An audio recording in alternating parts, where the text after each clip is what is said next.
Hello and welcome to this edition of Healthy Living. I'm your host, Frank Poulin, and today we're here to talk about going back to school green and how you can reduce, recycle, and reuse items around the house for use at home and in the classroom. Now we're here today with two people from the Department of Public Works, Erin Roundtree, she is Environmental Specialist for the Department of Public Works, and Crystal Boyd, who is the Litter Control Coordinator with the Department of Public Works. Thank you both for being here. Now let's start with talking about the AskHRGreenorg website.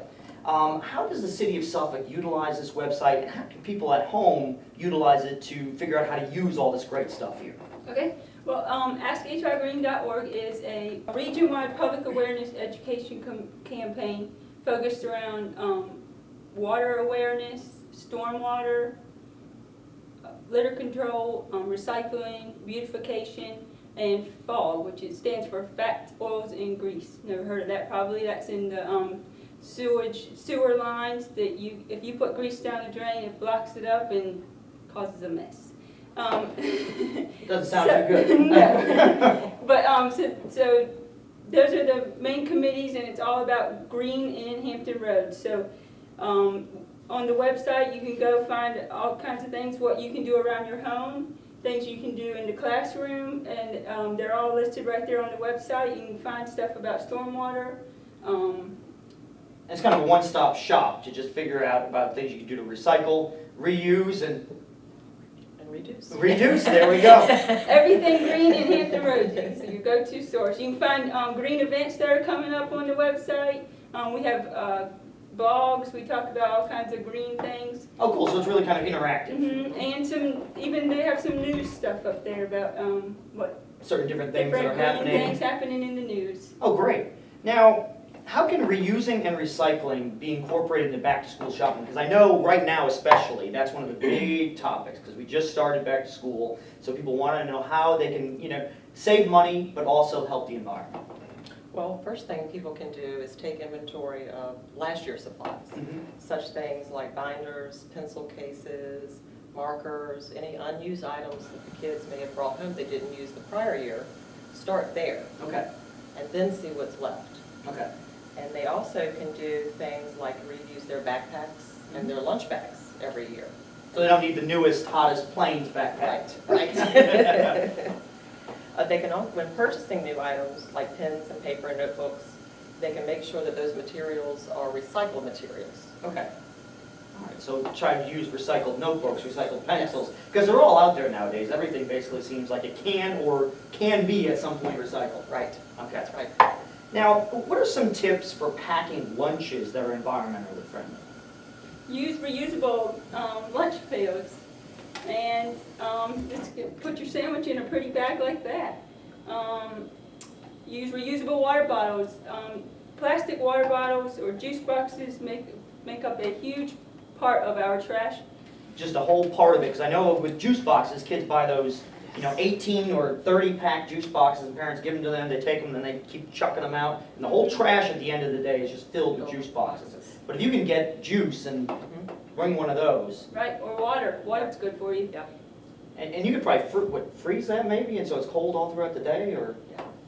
And are stuff like that rewashable, this stuff? Yes, definitely rewashable. They have vinyl insides. You can wash out the insides Oh, that's really in good. fabric. So get some peanut butter and jelly in there, and you can just turn it inside out, wipe it off, and get Yes. ready for the ham sandwich the next day. And that'll eliminate like the sandwich bags. This item Yes. here would eliminate sandwich bags and snacks. And also save costs too, I Yes. imagine. Yes. Because once you buy those plastic bags, you keep buying the juice boxes, the tally just keeps adding up. Yes. Yeah, they say on average 22 million plastic bottles go to the landfill every year. So if we can using reusable water bottles, put whatever you want in there. We can at least do a small part to help save the To environment. reduce that 22 million. Now, can you talk about the option of packing locally grown and produced foods? Well, you can go to your local farmer's market and get those, or you can grow them yourself in your garden. Also, if your kids like peanut butter and jelly, you can go pick strawberries or blueberries. Make your own jam. That's a fun family event. I always enjoy going and pick strawberries, make my strawberry jelly, send my kids with peanut butter and jelly. just kind of turning those environmentally friendly events into family events and making a day out of it. Picking strawberries, turning it into a jam afterwards, putting it in a little reusable sandwich bag, getting a water bottle. Yes. Okay, great. So what are some other money-saving tips that are also environmentally friendly? Well, you can look for those good old school clothes and shoes at consignment shops, thrift stores, second-time around stores. You can have what they call community yard sales, even participate in your local yard sales. Neighbors, family, friends. That'll save them the cost of buying new clothes and new shoes every year if they can get the wear out of them. I'm sure. We can also do things like green transit. While walking or biking to school is the greenest way. Sending the child to school on the bus also saves on gas and puts less cars on the road. Oh, that's very true, because this way here, all the 30 kids on a bus reduces 30 kids in 30 separate cars. Right, that's right. All right, so and now that parents and kids have some definite ways to help them go back to school green, and we can kind of discuss that later on further in option, let's talk about tips for the classroom, because especially as we go back to school, teachers want to know how to be green. You know, they can take their lunch bags and everything else, but there's certain other things that they can do throughout the day that can help them be green, correct? That's correct.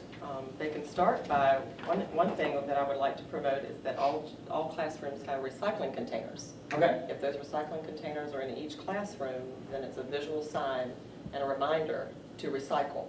Instead of putting them in your local library or cafeteria, if they're in each classroom, the children will be able to see that every day and be able to use it. Kind of gets them in the habit of doing it and seeking out that container to recycle rather than just being told to recycle. Yes, that's right. They can do things like unplugging electronics at the end of the day, reusing scrap paper for art projects. Okay. Using electronic communications versus sending paper back and forth to the homes. They can ask if there's an email or even a cell phone to maybe text message. Yeah. So that we can eliminate the paper waste. Now, and I know that on the website, AskHRGreen.org, you have a classroom pledge for teachers to download and utilize, and just kind of go through what that is and how kids can kind of use it and how they can basically, it's kind of like a contract, right? Yes. That's right. That's right. Pretty much they pledge to unplug electric devices, scrap paper, turn off the lights when they leave the classroom, pack waste-free lunches or low-waste snacks, and pick up litter around the schoolyard. And they just pledge to do that, sign their names to the pledge, and it's right there on the And all website. these ways seem so, simple, but they're effective Yes. at helping with saving the environment. But they're just so small, and if they do it every single day, they can really add up, can't they? Habit. They bring out the pledge and they say, kids, here's what we're going to do. We're going to decide to be green as a classroom. Now, what, I guess, would the kids' benefit of it be? I think the earlier the better. Early education, the environmental stewardship is where it starts. The earlier, the younger. They can sometimes teach us more than we know. and to make this kind of a lifelong habit. Yes. Because that's the whole goal of being green and kind of working with this pledge, is making sure that we instill values in the kids at a young age that they'll carry with them through adulthood. That's right. And that's what this pledge kind of does. Yes. Yep. And if the teachers lead by example, then the kids are more likely to. They're just telling you to Absolutely. do it, but That's right. they bring their lunch bags in plastic bags and throw them away every day, and then they're not going to lead by example. They're swilling a juice box while the kids are trying to bring water bottles. Now, I understand HRGreen.org provides environmental education mini grants. Can you tell us more about those and how to contact and kind of sign up for one of those if you wanted to? Well, you go to AskHRGreen.org on the website. You can sign up right there on the website. You can get up to $500, and they can do all kinds of projects. They can do recycling projects, more stormwater, watershed education. We get a lot of oyster restoration projects where they raise oysters in the classroom. And then they get to go on a boat ride and take them out. We get a lot of those. And then there's you can do some education with fats, oils, and greases, water awareness. So we get all kinds of mini grants. You can go on the website and any youth organizations, obviously classrooms is a good one, but any youth organization is eligible to apply for a mini grant. And they can just download the forms and apply that way? Well, they don't even have to, you just do it online. You do it right there Oh, on wow, very cool. AskHRgreen.org. Yes. Oh, so simple and easy, just Yes. really effective, just kind of try and... Even beautification projects and environmental protection, community improvements, Okay. all of that. And green spaces. Yes. Okay, very nice. What are other resources that are available from AskHRGreen.org to help educate both in and out of the classroom? Well, we have this Green Learning Guide. It's really kind of focused to 6th grade, but it can be educational beyond 6th grade. It was built around 6th grade SOLs, but it touches on all the 4 main categories that we've talked about today: stormwater, recycling, fat oils and grease. Fog. Yes. Yeah, fog. And recycling and litter control, and talks about Chesapeake Bay, all kinds of things you can do around your home to prevent pollution. And it's These are really cool. yes, and there's a teacher's guide as well that brings up other little activities that you can do in the classroom. You can get all that right there on the AskHRGreen.org website. Go to AskHRGreen.org, your classroom over to the right, and you can find everything. You can really make a whole lesson plan, or at least one lesson a week Oh, out of absolutely. going green. Absolutely. So that way you're not, trying to think, what do I do next? This can be a great, if not a filler, then at least a part of the lesson Right, plan. and there's a teacher's guide that has lessons already, little projects designed and everything already laid out in the Oh, wow. teacher's guide. Well, that's great. These are great. And so I know Ask HR Green seems like a wealth of information. You've Yes. provided a ton of stuff already, cool stuff on how to recycle, reuse, and reduce.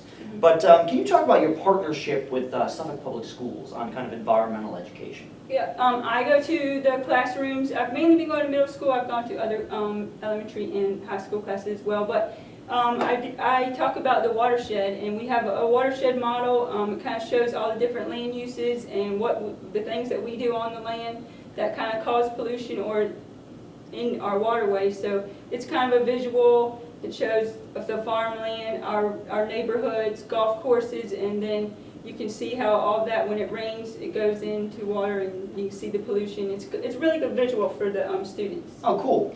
Yeah, certainly. Because certainly the idea of a watershed is kind of complex and kind of an abstract term, but when you break it down, especially utilizing some on-hands activities, the kids are certainly more apt to figure it out. Yes. That's right. And they can contact me if they want to come, if they want to do the watershed, bring the watershed model and do watershed demonstrations. Contact me at the contact information. Another initiative that the offices are doing, we jointly work with the Suffolk Partnership for a Healthy Community. Mm-hmm. We establish learning gardens at some of the schools, and that helps the students tend the gardens. They're able to plant the plants, they tend them, and then they're able to reap the fruits of their labor at the end of the season. Oh, very cool. And a little bit of that teaches them how to plant Mm-hmm. and plant biology, and it also teaches them healthy eating habits. Oh, that's great. We also have preschool educational programs where we go into some of your preschool early start facilities, and we teach them hands-on presentations using recycling games and litter prevention facts, and then we have them go out into the preschool surroundings and pick up litter. Oh, very nice. Yes, so we're real happy with that program. I'd also like to add that any teachers out there who would like to have such programs held at their facilities, daycares, day camps, that my offices are very much willing to come in and help wherever we're needed. Oh, that's great. Get those kids started as young Yes. as they can. That's right. So if anyone watching has additional questions regarding your department or AskHRGreen.org, who can they contact? They can contact any Crystal or myself, or there's Kim Wickert. She's with the water awareness, and Rick Stahl is with Fat Oils and Grease, FOG. He's our FOG's program manager. And then you can also AskHRGreen.org. There's some contact information on there as well. Okay, great. Well, you heard it here, ways for you to be environmentally conscious and ways for you to reduce, reuse, and recycle at home and in the classroom. Thanks for joining us for this episode of Healthy Living.